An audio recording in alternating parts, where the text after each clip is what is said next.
Bienvenue chez BMG Aviation Mentor. Alors, si tu es passionné d'aviation, je t'assure que tu es tombé au bon endroit parce que ici, on parle que des avions. Alors, aujourd'hui, on va parler de Airframe System. On va faire minimum 2 exercices pour comprendre cette thématique qu'on a abordée dans l'ancienne vidéo sur Airframe and System. Et on va parler des 3 charges fondamentales appliquées à l'avion, notamment la tension, la compression et le cisaillement. Mais avant de commencer, je tiens à rappeler qu'une charge, en anglais load, est juste une force appliquée sur l'avion. Et on va définir en fait ces 3 charges fondamentales qui sont la tension, la compression et le cisaillement.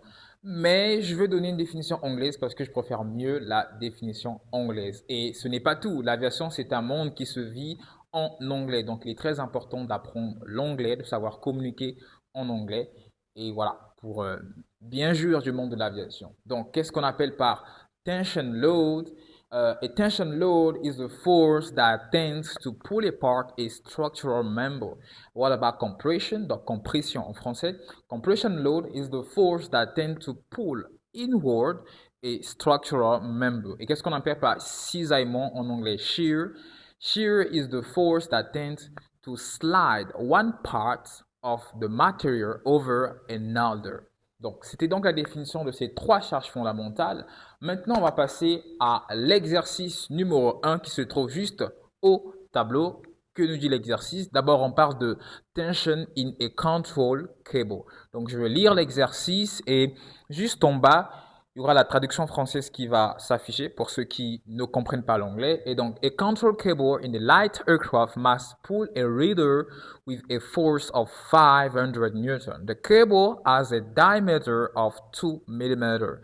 Calculate the tensile stress in the cable. Donc, ça, c'est la donnée de notre exercice. Maintenant, on va tenter de résoudre l'exercice et de comprendre ce qui se passe en fait, ce qui se cache derrière ce calcul. Allez, c'est parti. Alors, dans cet exercice, on a notre force.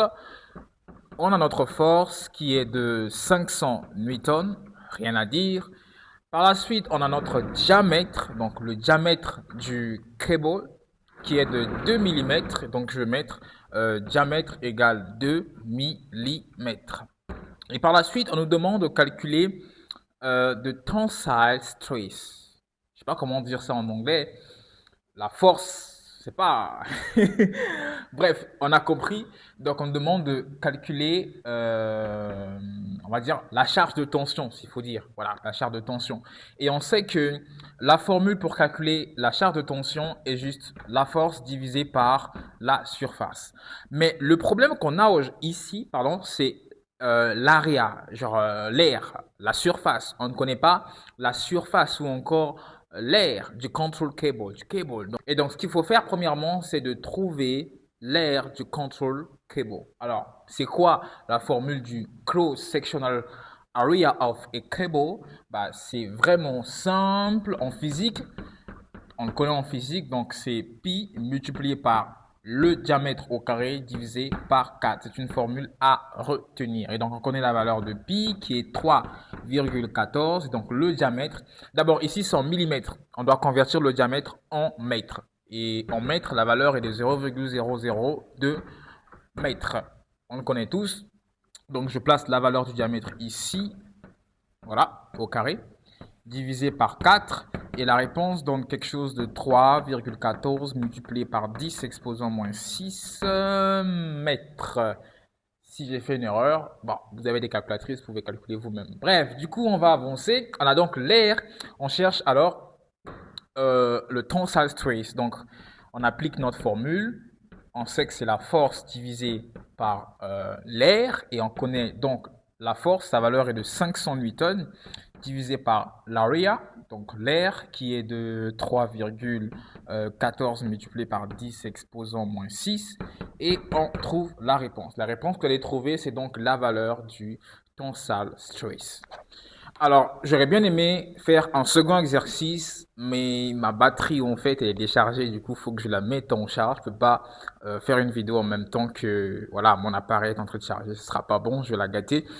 Et donc, on se retrouve pour une prochaine vidéo où on va appliquer 2 autres exercices pour ne pas dire 3 exercices qu'on fera prochainement dans notre vidéo. Alors, si tu aimais cette vidéo, n'oublie pas de liker cette vidéo. Et si tu n'as pas encore fait, abonne-toi pour plus de vidéos en aviation. C'était BMG Aviation Mentor. Ensemble, atteignons les sommets que les autres croient inaccessibles. Allez, c'est parti. Ciao.